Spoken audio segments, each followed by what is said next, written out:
up, guys? I'm here with Kevin Feige, head of Marvel Studios. Very exciting. Thank you for being with us today. Of course. Happy to be here. First off, let's just talk a little bit about Comic-Con and what it sort of means to Marvel and your presence here, how that's evolved over the years. Well, I was discussing this with somebody earlier. This is the first Comic-Con I attended was in 2000.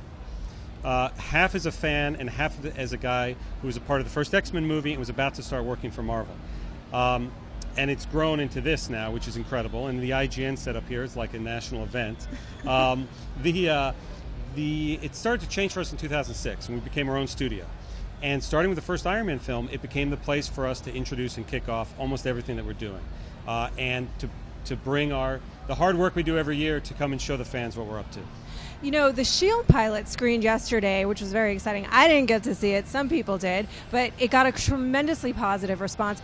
Marvel has been trying to get a live-action movie going for, I think, since 2009, for a number of years. Mm-hmm. What was it about this one that made it the one to kick it off with?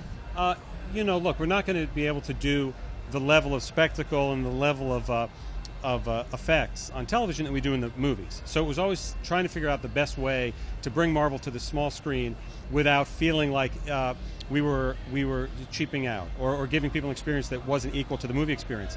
And Clark Gregg is so amazing, and we've established S.H.I.E.L.D. now in all of our movies that the audience, I think, was ready to see what do those guys do when they're not with the Avengers. Yeah. And when you have Joss Whedon telling that version of the story, you're in pretty good hands. Yeah, Joss Whedon sort of indicated that it may foreshadow things that are happening in the cinematic universe, call back to other things. How early might we start to see that happen in the series? Well, I think you'll see it in the pilot, but the just as I always say, each of our movies has to stand alone as their own movies and then connect to everything else. That's what Joss wants for this show.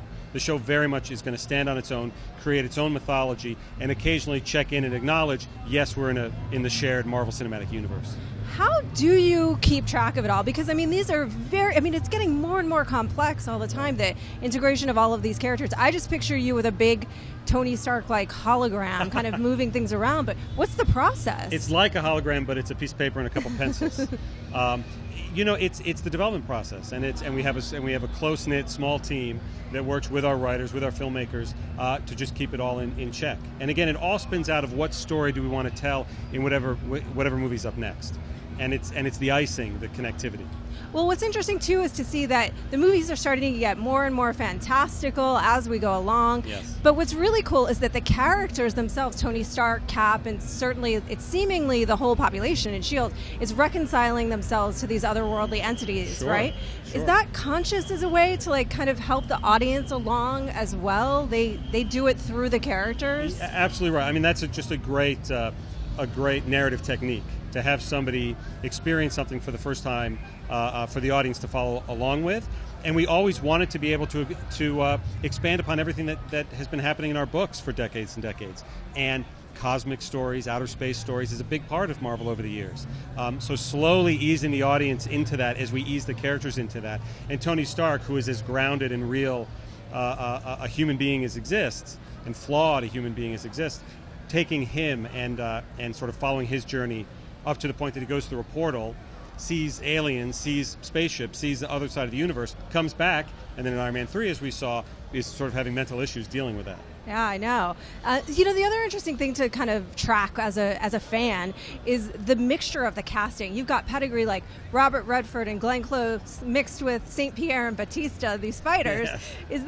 Is that just the right actor for the right role, or is that just 100%. to kind of keep it interesting? Well, hopefully it's interesting, but it is only about the right actor for the right role.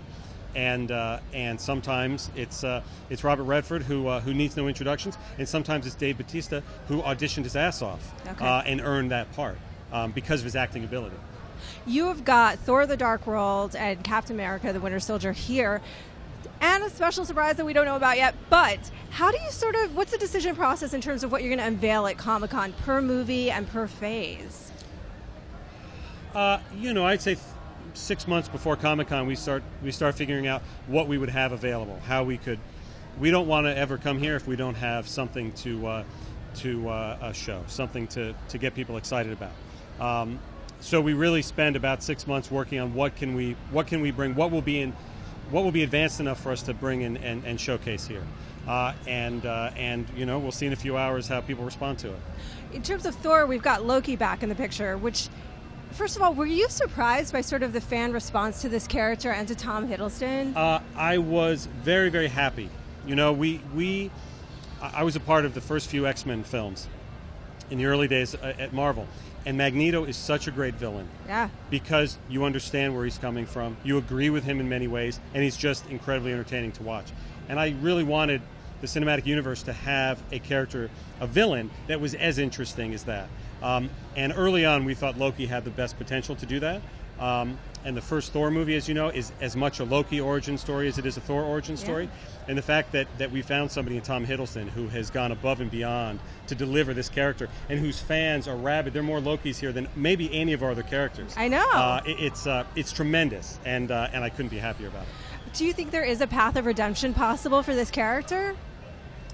For Loki? Yeah. For the trickster god? Yeah. I don't know. We'll see. We'll see. Well, we know that the big villain, of course, is Christopher Eccleston's Malekith in this movie. We know that there's a path of revenge. What's he so pissed about? I mean, that's not been made clear yet. He has a grudge that goes back a long, long time. When you're dealing with the Thor franchise, we have the ability to play on these science fiction concepts and these mythological concepts all at the same time. So Malekith and his race of dark elves honestly predate the universe. They are from an age prior to the Big Bang. They did not like the Big Bang, and they want to undo it. Wow. So their grudge goes back a ways. So he teamed with Loki in the comics. I'm imagining that's going to go a slightly different way in this film. I'll never tell. Okay. Well, in terms of Captain America, I mean, do you think you'd ever go back and sort of fill out or explore that montage, the Cap kicks bus montage in the first form in the World War II? Yeah. Yes.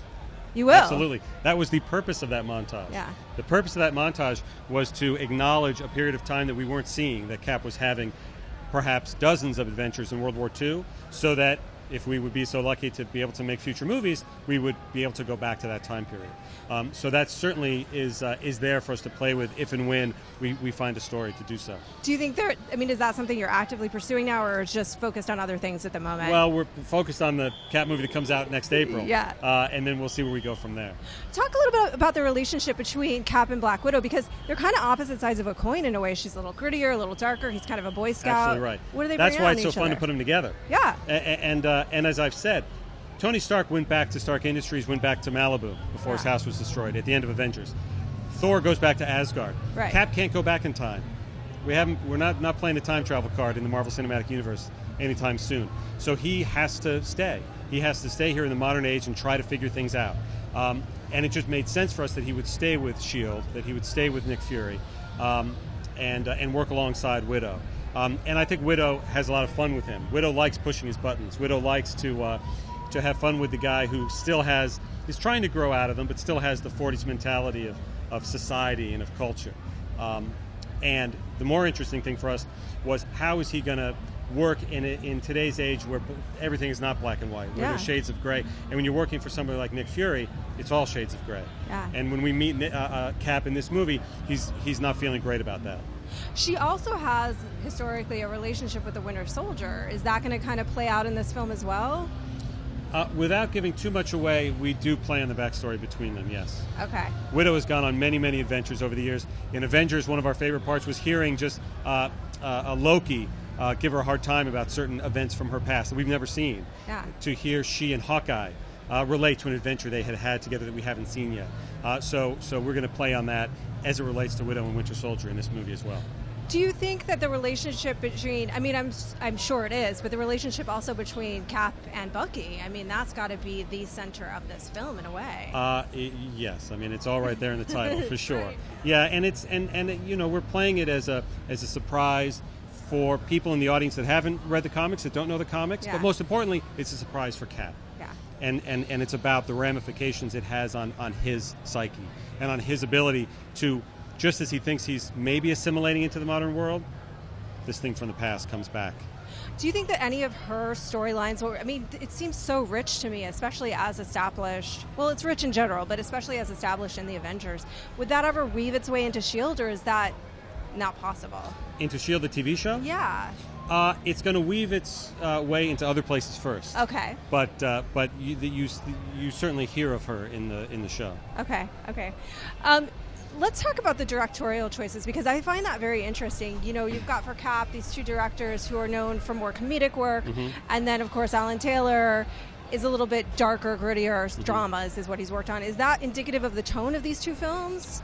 Not necessarily. I mean, I wouldn't say that any more than I would say the tone of Elf was indicative of what Favreau would bring to the tone of Iron Man necessarily. Yeah, I guess there's a slight level of irreverence that people didn't quite expect from the superhero genre at that point.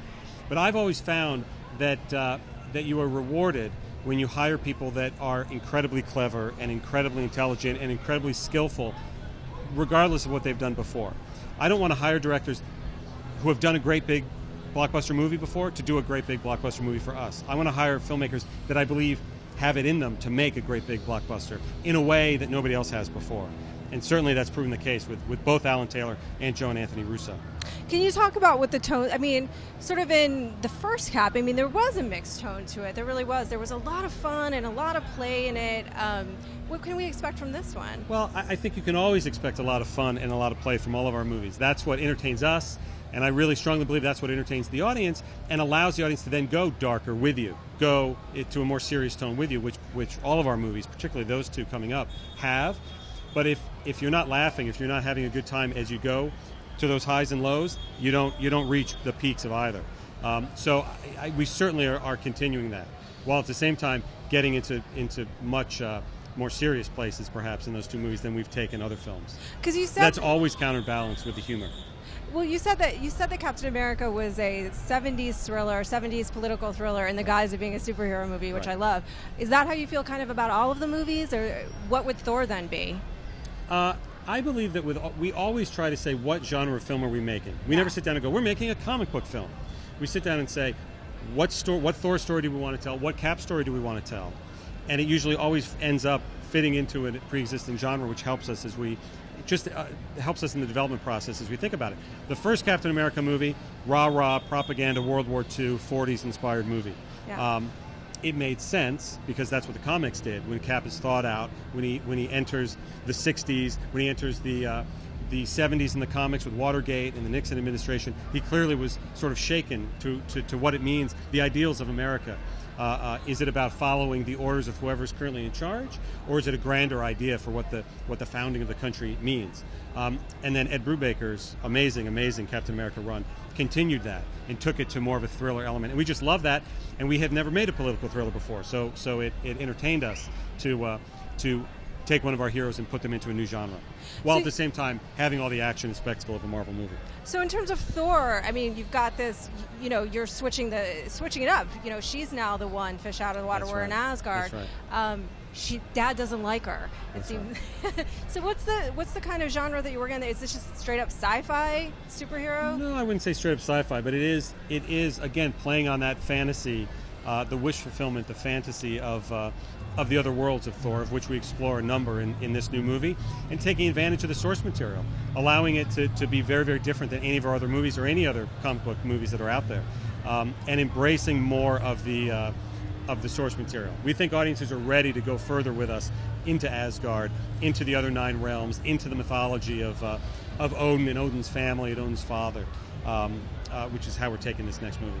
Yeah, and it looks like that family drama. I mean, the family drama is obviously playing out against the larger dramas of maybe the end of the world, which is kind of interesting. But is it going to be the interesting thing to me so much about Thor is the brother relationship between he and Loki.